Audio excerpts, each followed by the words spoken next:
Lumpy রোগ নিয়ে আর ভয়ের কোনো কারণ নেই। খুব অল্প খরচে কীভাবে লাম্পির চিকিৎসা করবেন সেই বিষয়টাই আজকে আপনাদের সাথে শেয়ার করব আমার বাস্তব অভিজ্ঞতা থেকে। এই যে দেখেন, আমার এই গরুটার কিন্তু লাম্পি হয়েছিল। আমি কী চিকিৎসা দিয়ে একে ভালো করছি আপনাদের সাথে শেয়ার করব। প্রথমে আমি এই যে দেখেন, প্রোনাপেন ইঞ্জেকশন, এটা একটা অ্যান্টিবায়োটিক ইঞ্জেকশন। এটা আমি একটা ইঞ্জেকশনে পরপর 3 দিন দিয়েছিলাম।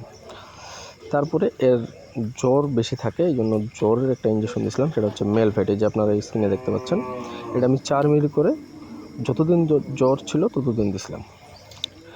এরপরে এর সাথে আমি তার মুখে খাওয়ার জন্য একটা পাউডার খাওয়াইছিলাম। এই পাউডারটা আপনারা দেখতে পাবেন, নো লাম্পি পাউডার। স্ক্রিনে দেখতে পাচ্ছেন এই যে নো লাম্পি পাউডার। এই পাউডারটা আমি দানাদার খাবারের সাথে বা পানির সাথে, আপনারাও দানাদার খাবার অথবা পানির সাথে খাওয়াতে পারেন। এটা যতদিন ঘা শুকাবে না ততদিন পর্যন্ত এটা খাওয়াতে পারেন। এরপরে আমি সিভিট ট্যাবলেটও খাওয়াইছিলাম কিছু, ভিটামিন সি বা ফোতা বাড়ানোর জন্য।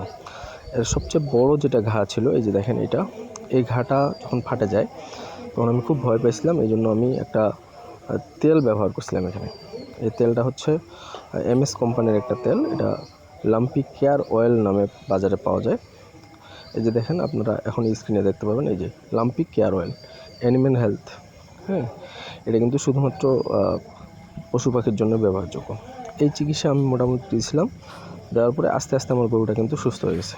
আজকে ওকে প্রথম, মানে লাম্পি হওয়ার পরে এই প্রথম আমি গোসল দিচ্ছি, বাইরে বের করে সুন্দরভাবে শ্যাম্পু গোসল দিচ্ছি আর কি।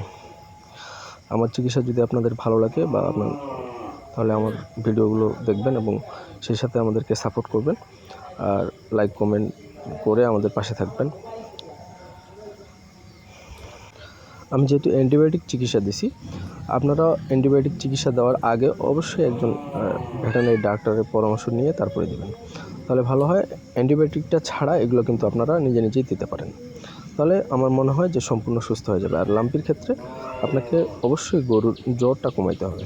সেটা আপনি যেভাবে কমান, ওষুধ খাওয়ায় কমান বা ইঞ্জেকশন দিয়ে কমান। এই জ্বরের ক্ষেত্রে আমি দেখতেছি মেলভ্যাটটা অনেক ভালো কাজ করে। দিনে একবার 4 মিলি অথবা 4 মিলি ছোটো গরুর জন্য দেবেন। ধন্যবাদ, ভালো থাকবেন সবাই। আসসালামু আলাইকুম ওয়া রাহমাতুল্লাহি ওয়া বারাকাতুহু।